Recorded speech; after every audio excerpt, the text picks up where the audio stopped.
कांग्रेस में सीएम पद के लिए जब दो नेताओं के बीच जंग छिड़ जाती है तो कांग्रेस 2.5 साल का फार्मूला लेकर आती है और जिसे वो सीएम बनाना चाहती है उसे पहला मौका मिलता है, लेकिन सीएम बनने के लिए 2.5 साल का इंतजार 5 साल लंबा हो जाता है और दूसरे को सीएम की कुर्सी नहीं मिलती। कांग्रेस की इसी वजह से छत्तीसगढ़ में बुरी तरह से पिटाई हुई, जहां बघेल और टीएस सिंहदेव के बीच 5 साल तक खींचतान चली। गहलोत और सचिन पायलट आपस में लड़ते रहे।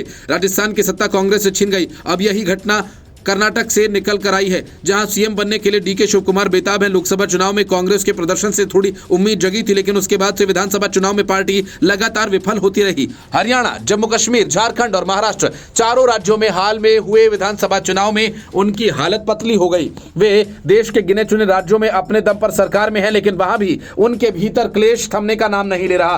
कांग्रेस इस वक्त देश के 3 राज्यों कर्नाटक, तेलंगाना, हिमाचल प्रदेश में अपने दम पर सत्ता में है। इसमें सबसे बड़ा राज्य कर्नाटक है, लेकिन वहां पार्टी के भीतर हो रही सिर्फ उटव्वल लगातार जारी। सीएम पद के लिए लड़ाई 2 बड़े नेताओं में जारी है और यह लड़ाई एक बार फिर सामने आई है। राज्य के सीएम सिद्धरमैया ने उन बयानों को खारिज किया जिसमें डिप्टी सीएम डीके शिवकुमार का कहना था कि पार्टी हाईकमान ने राज्य में पावर शेयरिंग का एक फॉर्मूला तैयार करवाया था और अब पार्टी हाईकमान राज्य के सीएम पद को लेकर फैसला लेगी। असल में एक टीवी चैनल को दिए गए इंटरव्यू में डिप्टी सीएम डीके शिवकुमार ने कर्नाटक में पावर शेयरिंग के कांग्रेसी फॉर्मूले की पोल खोलकर रख दी और बताया कि 2.5 साल के बाद उन्हें सीएम की कुर्सी सौंप दी जानी चाहिए।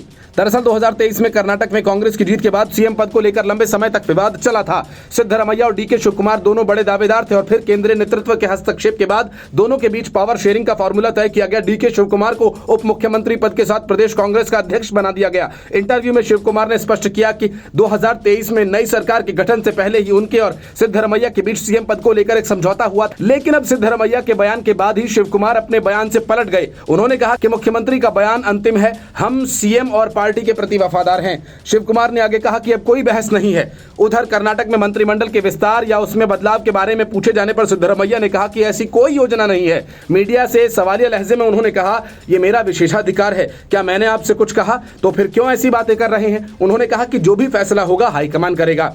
हासन में कांग्रेस की एक रैली होनी है और इस रैली के नाम को लेकर विवाद है। पहले इस रैली का नाम जन कल्याण समावेश था, लेकिन इसके लिए नाम बदल दिया गया। इसके बारे में पूछे जाने पर सिद्धरमैया ने कहा कि उनके समर्थक ये रैली कर रहे हैं, इसका नाम स्वाभिमानी ओक कुटा रखा गया है। कांग्रेस पार्टी इस रैली का समर्थन कर रही है। Bureau report, news of India.